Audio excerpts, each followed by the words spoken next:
ఈ simple present టెన్స్లోని మరి when we have to use in the simple present tense when we have to use do and when we have to use does. అంటే do ఎప్పుడు ఉపయోగించాలి, does ఎప్పుడు ఉపయోగించాలి. Do అనేదేమో plural subjects విషయంలోనే ఉపయోగించాలి, డస్ అనేదేమో సింగులర్ సబ్జెక్ట్స్ విషయంలోనే ఉపయోగించాలి. ఓకేనా. డూ అనేది ప్లూరల్ సబ్జెక్ట్స్కి, డస్ అనేది సింగులర్ సబ్జెక్ట్స్కి ఉపయోగించాలి. ఈ వ్యక్తుల గురించి మనకి ఏదైనా ఇన్ఫర్మేషన్ కావాలనుకున్నప్పుడు, ఏళ్ళ గురించి మనం ఏదైనా అడగాలనుకున్నప్పుడు, ఏళ్ళ గురించి మనం ఏదైనా అడిగి తెలుసుకోవాలనుకున్నప్పుడు, ఏళ్ళ యొక్క ఇష్టాలు అడిగి తెలుసుకోవాలనుకున్నప్పుడు, ఏళ్ళ యొక్క అభిప్రాయాలు అడిగి తెలుసుకునేటప్పుడు మనము ఈ యొక్క డూ అనేటువంటి హెల్పింగ్ వెర్బు ఈ వ్యక్తుల ముందు పెట్టినట్లయితే వెంటనే ఆ సెంటెన్స్ అన్నీ కూడా ప్రశ్నార్థక వాక్యాలుగా మారుతాయి. ఓకేనా. మరి డస్ అనేదేమో ఈ వ్యక్తుల యొక్క ఇష్టాలు కానీ, వీళ్ళ యొక్క అభిప్రాయాలు కానీ, వీళ్ళ యొక్క మరి ఉద్దేశాలు కానీ అడిగి తెలుసుకునే భాగంలోని సెకండ్ పర్సన్ అడిగి తెలుసుకునేటప్పుడు ఈ వ్యక్తుల ముందు డస్ అనేది పెట్టాలి. ఓకేనా. మనం మాట్లాడే మాటలు అవి సింపుల్ ప్రజెంట్ టెన్స్కు చెందినవై ఉండాలి. మనం మాట్లాడే మాటలు క్వశ్చనారూపం కలిగినటువంటి సెంటెన్స్గా ఉండాలి. క్వశ్చనారూపం కలిగినటువంటి సెంటెన్స్గా మరి ఎలా గుర్తుపడతారంటే, సెంటెన్స్ చివరిలోని, వాక్యం చివరిలోని నా కానీ, మా కానీ, రా కానీ, డా కానీ దీర్ఘాలు వస్తూ ఉంటాయి అన్నమాట. ఇలా దీర్ఘాలు వచ్చినప్పుడు మాత్రమే అవి క్వశ్చనారూపం కలిగినటువంటి సెంటెన్స్కి మనం గుర్తుపట్టవచ్చు అనమాట. అర్థమైందా. తర్వాత ఇక్కడ ఈ వ్యక్తుల విషయంలోని వీళ్ళ యొక్క అభిప్రాయాలు కానీ, వీళ్ళ యొక్క ఇష్టాలు కానీ, వీళ్ళ యొక్క ఉద్దేశాలు కానీ అడిగి తెలుసుకునేటువంటి యొక్క భాగంలోనే రెండో వ్యక్తిని, అంటే మన ఎదురుగా ఉన్నటువంటి వ్యక్తితోటి మాట్లాడేటప్పుడు ఈ వ్యక్తుల యొక్క అభిప్రాయాలు, వాళ్ళ యొక్క ఇష్టాలు, వాళ్ళు మరి వాళ్ళ యొక్క ఉద్దేశాలను కానీ అడిగి తెలుసుకునే యొక్క భాగంలోనే మనం డస్ అనేటువంటి హెల్పింగ్ వెర్బ్ ఉపయోగిస్తూ మనము మాట్లాడాలి. ఫర్ ఎగ్జాంపుల్, నేను రోజు క్రికెట్ ఆడతానా, do I play cricket daily. మేము రోజు క్రికెట్ ఆడతామా, do we play cricket daily. మీరు రోజు క్రికెట్ ఆడతారా, do you play cricket daily. వారు రోజు క్రికెట్ ఆడతారా, do they play cricket daily. మీ స్నేహితులు రోజు క్రికెట్ ఆడతారా, do your friends play cricket daily. మరి ఇక్కడ కనుక చూసుకున్నట్లయితే అతను రోజు క్రికెట్ ఆడతాడంటే does he play cricket daily అనాలి కానీ డూ ఈ ప్లే క్రికెట్ అనకూడదు. We should not use do here, we should not use does here. అంటే డూ అనేదేమో ఏళ్ళకు ఉపయోగించకూడదు, డస్ అనేదేమో ఈ వ్యక్తులకు ఉపయోగించకూడదు. డూ అనేది కేవలము ప్లూరల్ సబ్జెక్ట్స్, అంటే బహువచన సబ్జెక్టులకు మాత్రమే డూ ఉపయోగించాలి. ఈ యొక్క డస్ అనేది కేవలము సింగులర్, అంటే ఒక్కొక్క వ్యక్తి, మూడో వ్యక్తి, థర్డ్ పర్సన్ ఒక్కడైనప్పుడు మాత్రమే. హీ అంటే అతను, షీ అంటే ఆమె, ఇట్ ఒకటే, ఈ అందరూ కూడా ఒక్కొక్కళ్ళు అనమాట. ఒక్కొక్కళ్ళ విషయంలో మాత్రమే డస్ ఉపయోగించాలి. ఎక్కువ మంది ఉన్నప్పుడు డూ ఉపయోగించాలి. మరి ఇక్కడ ఐ అనేది మరి ఒకటే కదా, అది అయినప్పటికీ కూడా ఈ గ్రూపులను తీసుకోవాలన్నమాట. Except I, these all are plural subjects. I తప్ప ఇవన్నీ కూడా బహువచనాలే, కానీ ఐని సపరేట్ లేదు. ఐని కూడా మరి ఐకి కూడా డూ అనేది ఉపయోగిస్తూ ఉండాలన్నమాట క్వశ్చన్స్ అడిగేటప్పుడు. ఇక్కడైతే మనము నేను రోజు క్రికెట్ ఆడతానా, do I play cricket daily. మేము రోజు క్రికెట్ ఆడతాం, do we play cricket daily అన్నాం. కానీ ఇక్కడికి వచ్చేసరికి చూడండి, అతను రోజు క్రికెట్ ఆడతాడా అని మనము మన ఎదురుగా ఉన్నటువంటి యొక్క వ్యక్తిని అడిగి తెలుసుకుంటున్నాం. ఎవరి గురించి అడిగి తెలుసుకుంటున్నాం? ఆ యొక్క మూడో వ్యక్తి, అతను అంటే అతను దూరంగా ఉన్నాడు అనమాట. అతను రోజు క్రికెట్ ఆడతాడా అని ఆయన గురించి, ఆ వ్యక్తిని గురించి మనము మన ఎదురుగా ఉన్నటువంటి యొక్క వ్యక్తిని అడిగి తెలుసుకుంటున్నాము. ఆ అడిగి తెలుసుకునే యొక్క భాగంలోనే ఈ యొక్క ప్రజెంట్ టెన్స్లోని డస్ అనేది మనం ఉపయోగించాలి. డస్ అనేది ఈ యొక్క సింగులర్ సబ్జెక్ట్స్ మాత్రం ఉపయోగించాలి. అతను రోజు క్రికెట్ ఆడతాడా, does he play cricket daily. ఆమె రోజు క్రికెట్ ఆడుతుందా, does she play cricket daily.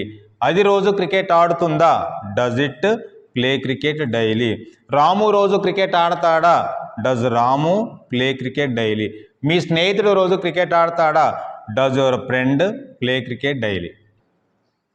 ఒకవేళ మీ నాన్నగారు రోజు క్రికెట్ ఆడతాడా అనే సందర్భం వచ్చిందనుకోండి, does your father play cricket daily. ఆ విధంగా అనమాట. తర్వాత చూడండి, నేను రోజు టీవీ చూస్తాను. Do I watch TV daily. మేము రోజు టీవీ చూస్తామా? Do we watch TV daily. మీరు రోజు టీవీ చూస్తారా? Do you watch TV daily. వారు రోజు టీవీ చూస్తారా? Do they watch TV daily. మీ స్నేహితులు రోజు టీవీ చూస్తారా? Do your friends watch TV daily. ఓకేనా?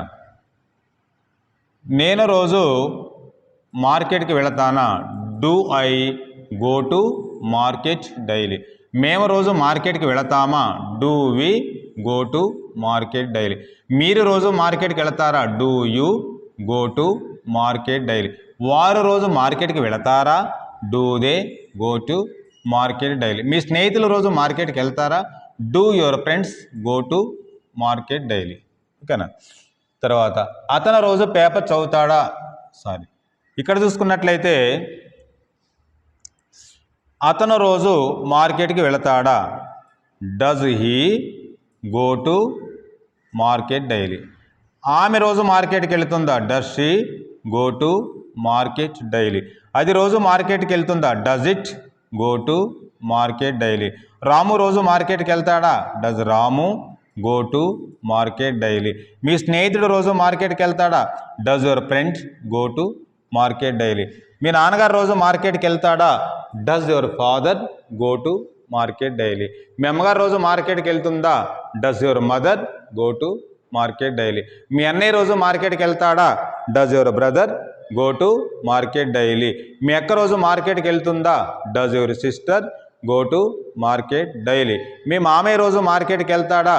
Does your uncle go to market daily. మీ అత్తమ్మ రోజు మార్కెట్కి వెళ్తుందా? Does your aunt go to market daily. మీ తాతగారు రోజు మార్కెట్కి వెళ్తాడా?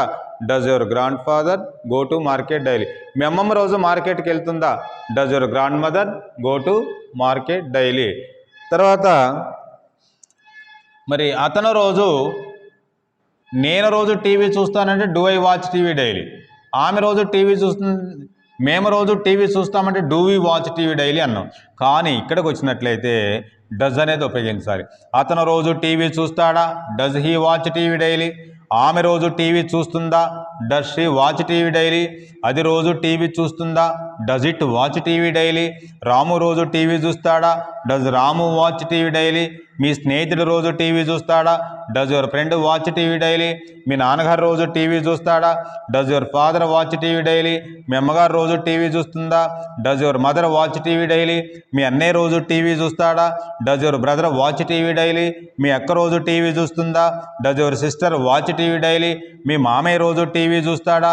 Does your uncle watch TV daily. మీ అత్తమ్మ రోజు టీవీ చూస్తుందా? Does your aunt watch TV daily. మీ తాతగారు రోజు టీవీ చూస్తాడా? Does your grand father watch TV daily. మీ అమ్మమ్మ రోజు టీవీ చూస్తుందా? Does your grand mother watch TV daily. ఆ విధంగా. తర్వాత ఇంకా మనము అతను రోజు నేను రోజు పేపర్ చదువుతాను. Do I read the paper daily. మేము రోజు పేపర్ చదువుతాం. Do we read the paper daily. మీరు రోజు పేపర్ చదువుతారు. Do you read the paper daily. వారు రోజు పేపర్ చదువుతారు. Do they read the paper daily. మీ స్నేహితులు రోజు పేపర్ చదువుతారు. Do your friends read the paper daily. మరి ఇక్కడికి వచ్చినట్లయితే డస్ అనేది ఉపయోగించాలి.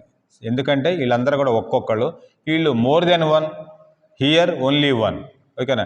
ఎక్కువ మంది విషయంలోనేమో డూ అనేది ఉపయోగించాలి. ఒక్కొక్క వ్యక్తి విషయంలోనే డస్ అనేది ఉపయోగించాలి. ఎక్కువ మంది విషయంలోని క్వశ్చన్స్ అడిగేటప్పుడేమో డూ అనేటువంటి హెల్పింగ్ వెర్బ్ తీసుకోండి. ఒక్కొక్క వ్యక్తి గురించి అడిగేటప్పుడు మనము డస్ అనేటువంటి హెల్పింగ్ వెర్బ్ తీసుకోవాలి. ఫర్ ఎగ్జాంపుల్, అతను రోజు పేపర్ చదువుతాడా? Does he read the paper daily. ఆమె రోజు పేపర్ చదువుతుందా? Does she read the paper daily. అది రోజు పేపర్ చదువుతుందా? Does it read the paper daily. Ramu రోజు పేపర్ చదువుతాడా? Does Ramu read the paper daily. మీ స్నేహితుడు రోజు పేపర్ చదువుతాడా? Does your friend read the paper daily. మీ నాన్నగారు రోజు పేపర్ చదువుతాడా? Does your father read the paper daily. మీ అమ్మగారు రోజు పేపర్ చదువుతుందా? Does your mother read the paper daily. మీ అన్నయ్య రోజు పేపర్ చదువుతాడా? Does your brother read the paper daily. మీ అక్క రోజు పేపర్ చదువుతుందా? Does your sister read the paper daily. మీ మామయ్య రోజు పేపర్ చదువుతాడా? Does your uncle read the paper daily. మీ అత్తమ్మ రోజు పేపర్ చదువుతుందా? Does your aunt read the paper daily. మీ తాతగారు రోజు పేపర్ చదువుతాడా? Does your grand father read the paper daily. మీ అమ్మమ్మ రోజు పేపర్ చదువుతుందా? Does your grand mother read the paper daily. ఇక్కడ మనం ఫైనల్గా తెలుసుకోవాల్సిన విషయాలు ఏంటంటే, ఎక్కువ మంది ఉన్నప్పుడేమో మనం అడిగేటువంటి ఒక మాట ప్రశ్న రూపం కలిగి ఉండి, మనం మాట్లాడే మాటలు సింపుల్ ప్రజెంట్ టెన్స్కు చెందినవై ఉండి, వ్యక్తులు ఐ కానీ, వి కానీ, యూ కానీ, దే కానీ, ఎవరి ఫ్రెండ్స్ కానీ అయినప్పుడు మనము డూ అనేటువంటి హెల్పింగ్ వెర్బ్ ఉపయోగించాలి. డూ అనేటువంటి హెల్పింగ్ వెర్బ్ ఈ వ్యక్తుల ముందు కనుక పెట్టినట్లయితే, ఈ వ్యక్తుల ముందు డూ అనేటువంటి హెల్పింగ్ వెర్బ్ తీసుకున్నట్లయితే ఆ సెంటెన్స్ వెంటనే ప్రశ్నార్థక వాక్యాలుగా మారిపోతాయి. డూ లేకపోతే ఆన్సర్స్ అవుతాయి. ఇందాక మనం నేర్చుకున్నాం ఆల్రెడీ. ఓకేనా? నేను రోజు టీవీ చూస్తానంటే I watch TV daily. No need here question mark. మేము రోజు టీవీ చూస్తాము, వీ వాచ్ టీవీ డైలీ. మీరు రోజు టీవీ చూస్తారు, యూ వాచ్ టీవీ డైలీ. వారు రోజు టీవీ చూస్తారు, దే వాచ్ టీవీ డైలీ. మీ స్నేహితులు రోజు టీవీ చూస్తారు, your friends watch TV daily. అంటే చూస్తాను, వెళతాను, నేను వెళతాను, మేము వెళతాము, మీరు వెళతారు, వారు వెళతారు, మీ స్నేహితులు వెళతారు. అంటే ను, ము, రు ఇలాంటి సౌండ్స్ వచ్చితేనే ఆన్సర్స్. నాగానే, మాగానే, రాగానే ఈ యొక్క సెంటెన్స్ చివరన నా, మా, రా అలాంటి సౌండ్స్ వస్తేనేమో క్వశ్చన్స్. ను కానీ, ము కానీ, రు కానీ అలాంటివి వస్తే ఆన్సర్స్. ఇక్కడ కూడా అంతే. డా కానీ, దా కానీ ఇలాంటివి వచ్చినట్లయితే క్వశ్చన్స్ అవుతాయి. వెళతాడు, వస్తాడు, ఆడతాడు, పాడతాడు అంటే ఆన్సర్స్. వెళతాడా, డస్ హీ గో. వస్తాడా, డస్ హీ కమ్. కూర్చుంటాడా, డస్ హీ సిట్ హియర్. అతను పాడతాడా, does he sing a song. అతను ఖమ్మం వెళతాడా, does he go to Khammam. అతను పెళ్ళికి వెళతాడా, does he go to marriage. అతను ఈరోజు కాలేజీకి వస్తాడా, does he come to college today. అతను ఎగ్జామ్ రాస్తాడా, does he write the exam. మీ నాన్నగారు రోజు ఆఫీస్కి వెళ్తాడు, does your father go to office daily. ఈ విధంగా మనకి డాకు దీర్ఘం వస్తే డాకు దీర్ఘం కానీ, దాకు దీర్ఘం కానీ. డాకు దీర్ఘం జెంట్స్కి వస్తుంది, దాకు దీర్ఘమేమో ఇట్ కానీ మరి లేడీస్ విషయంలోని అంటే గర్ల్స్ విషయంలోని దా వస్తుంది. ఆమె వెళుతుందా, మీ అమ్మగారు వెళుతుందా, మీ అమ్మగారు రోజు టీవీ చూస్తుందా, does your mother watch TV daily. మీ అమ్మగారు రోజు మార్కెట్కి వెళుతుందా, does your mother go to market daily. మీ అమ్మగారు రోజు పేపర్ చదువుతారా, does your mother read the paper daily. ఇట్లాంటివి అనమాట. అంటే స్త్రీలకు అయినట్లయితేనేమో దాకు దీర్ఘం వస్తుంది, దా వస్తుంది. జెంట్స్కి అయితేనేమో డా వస్తుంది. అదే ఆన్సర్స్లోనే ఇవి క్వశ్చన్ రూపం కలిగిన సెంటెన్స్ అనమాట. ఇవి ప్రశ్నార్థక వాక్యాలు. అదే కనుక ఆన్సర్లు అయితే ఏమొస్తుంది, డూ కానీ లేదా ది కానీ వస్తుంది అనమాట. ఈ సౌండ్స్ అనమాట ఇవి. అతను వెళతాడు, ఆమె వెళుతుంది, రాము వెళతాడు లేదా మా అమ్మగారు వెళుతుంది. అంటే డూ కానీ ది కానీ వస్తే ఆన్సర్స్, డా కానీ దా కానీ వస్తే క్వశ్చన్స్ అనమాట. ఈ విధంగా కూడా మనం గుర్తుపట్టవచ్చు. ఓకేనా? అయితే ఈ విధంగా మనకి దీనికి తేడా ఏంటంటే, డూ అనేదేమో ఎక్కువ మంది ఉన్నప్పుడు డూ అనేటువంటి హెల్పింగ్ వెర్బ్ తీసుకోవాలి. తర్వాత ఒక్కొక్క వ్యక్తి ఉన్నప్పుడు మాత్రానికి సింగులర్ సబ్జెక్ట్స్ ఉన్నప్పుడు మాత్రానికి మనము డజ్ అనేది తీసుకోవాలి. అంటే ఒక్కొక్క వ్యక్తికి ఉన్నప్పుడేమో డజ్ అనేటువంటి హెల్పింగ్ వెర్బ్ తీసుకొని మనము అడగాలి. ఎక్కువ మంది విషయంలోనే డూ అనేటువంటి హెల్పింగ్ వెర్బ్ తీసుకోవాలి. Do and does this both are helping verbs as well has they useful has for asking questions. ఇవన్నీ కూడా డూ కానీ డస్ కానీ మనకి క్వశ్చన్స్ అడగటానికి సింపుల్ ప్రెజెంట్ టెన్స్లోని ప్రశ్నలు అడగటానికి డూ కానీ డస్ కానీ ఉపయోగపడతాయి.